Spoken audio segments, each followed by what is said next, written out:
নমস্কার বন্ধুরা, আলপনাস কুকিং স্টাইলে আপনাদের সবাইকে স্বাগত। আজকে নিয়ে এসেছি শিমলা মির্চির অসাধারণ একটা রেসিপি, পুর ভরা শিমলা মির্চি। এই শিমলা মির্চি তো আমরা অনেকভাবে বানিয়ে খেয়ে থাকি। এই পুর ভরা শিমলা মির্চিটা একবার বানালে বারবার খেতে ইচ্ছে করবে। এটা দেখতে যতটা লোভনীয়, খেতে অতটাই টেস্টি। আসুন দেখে নেবেন কিভাবে এই রেসিপিটি বানাচ্ছি। প্রথমে শিমলা মির্চির পুরটাকে বানিয়ে নিচ্ছি। কড়াই গরম করে সর্ষের তেল দিলাম, এর মধ্যে ফোড়নে দিয়ে দিলাম সর্ষে, জিরে আর হিং।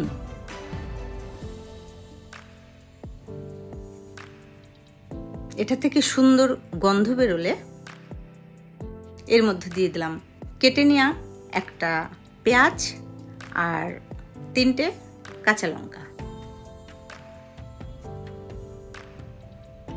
এবার পেঁয়াজটাকে লাল লাল করে ভেজে নিচ্ছি।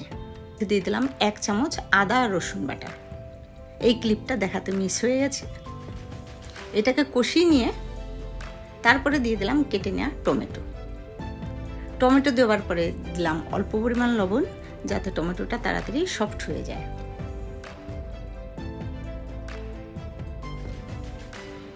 টমেটোটা যখন সফট হয়ে গেছে তখন একে একে মশলা দিয়ে দিলাম।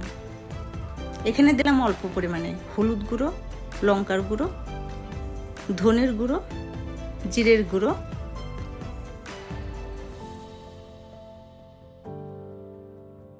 আর দিলাম অল্প পরিমাণে এখানে হাফ ডাস্ট মৌরি, আর দিয়ে দিলাম আমচুর পাউডার। পুরে কিন্তু এই মৌরি আর আমচুরটা দিলে টেস্টি হয়। এখন সব কিছু দিয়ে ভালো করে মিশিয়ে নিলাম। তারপরে দিয়ে দিলাম 2টো সেদ্ধ করা আলু, স্ম্যাশ করে নিয়েছি, সেটা দিয়ে দিলাম। এখন আলুর সঙ্গে সব মশলার সঙ্গে ভালোভাবে কষিয়ে নিচ্ছি। আলু দিয়ে পুরটা কষানো হয়ে গেছে। এই সময় একটু পুরটা টেস্ট করে দেখতে হবে লবণ আর লঙ্কার পরিমাণ ঠিক আছে কিনা, কারণ এটা যখন শিমলা মির্চের মধ্যে ভরা হবে তখন কিন্তু লবণ আর লঙ্কাটা টেস্টটা কিন্তু একটু কমে যাবে। তো আমি এখানে টেস্ট করে দেখলাম আরও একটু লবণ লাগবে।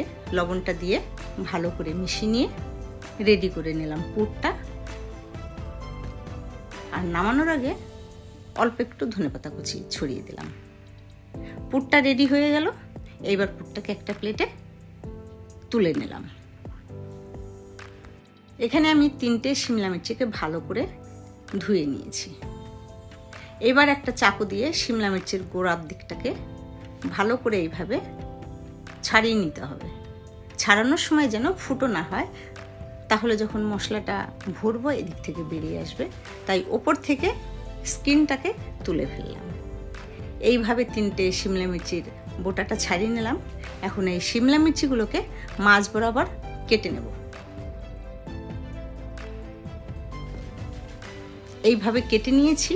এখন শিমলা মির্চের মধ্যে যে বীজগুলো থাকে সেই বীজগুলোকে ফেলে দিয়ে ভালো করে পরিষ্কার করে নিতে হবে। এইভাবে শিমলা মির্চগুলোকে রেডি করে নিলাম।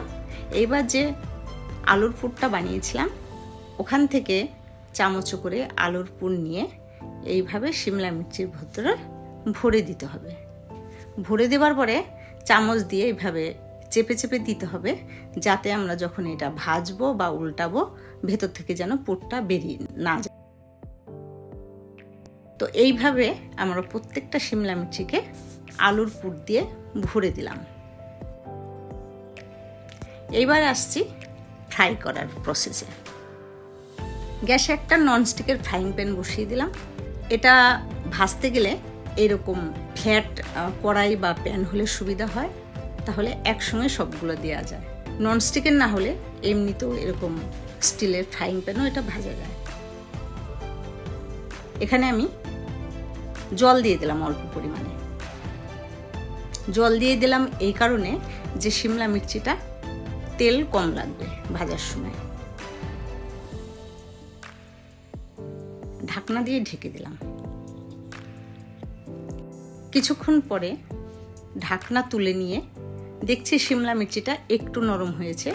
এইবার ওই চারদিকে তেল দিয়ে দিলাম। তেল দিয়ে এদিক ওদিক করে নাড়িয়ে আবারও ঢাকা দিয়ে দিলাম। এই ভাজাটা কিন্তু ঢেকে ঢেকেই ভাজতে হবে, তাহলে এদিকে শিমলা মির্চিটা ভালোভাবে নরম হয়ে যাবে আর মশলাটাও ওভারকুক হবে না।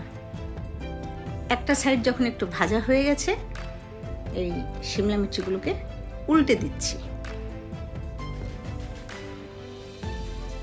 উল্টানোর পরে আবারও ঢাকা দিতে হবে। গ্যাসের ফ্লেম কিন্তু স্লো করেই রাখতে হবে। এইভাবে যতক্ষণ না পর্যন্ত শিমলা মির্চিটা নরম হচ্ছে ততক্ষণ পর্যন্ত কিন্তু ঢাকা দিয়ে দিয়ে এটাকে ভাজতে হবে। শিমলা মির্চিটা যখন উল্টাতে হবে, এইভাবে দুটো স্প্যাচুলা মানে দুটো চামচ ধরে আস্তে করে এইভাবে উল্টে নিতে হবে। না হলে যদি খুব তাড়াতাড়ি উল্টানোর চেষ্টা করেন তাহলে হতে পারে ভেতর থেকে একটু পুরটা বেরিয়ে আসলো। তাহলে এইভাবে আস্তে করে উল্টে দিয়ে বাস আবার ঢাকা দিয়ে দেবেন। তো রেডি হয়ে গেল পুর ভরা শিমলা মির্চি। গরম ভাতের সঙ্গে ভাবুন 1 পিস 2 পিস শিমলা মির্চি দিয়ে ভাত মাখিয়ে খাবেন, যেমন করে আমরা বেগুন ভাজা দিয়ে ভাত মাখিয়ে খাই। খুব টেস্ট লাগে। আর কেমন লাগলো আমার এই রেসিপিটি কমেন্ট করে জানাবেন। ভালো লাগলে লাইক শেয়ার করবেন, চ্যানেলকে সাবস্ক্রাইব করবেন। ভালো থাকবেন সবাই। আবার আসবো অন্য কোনো নতুন রেসিপি নিয়ে। বাই।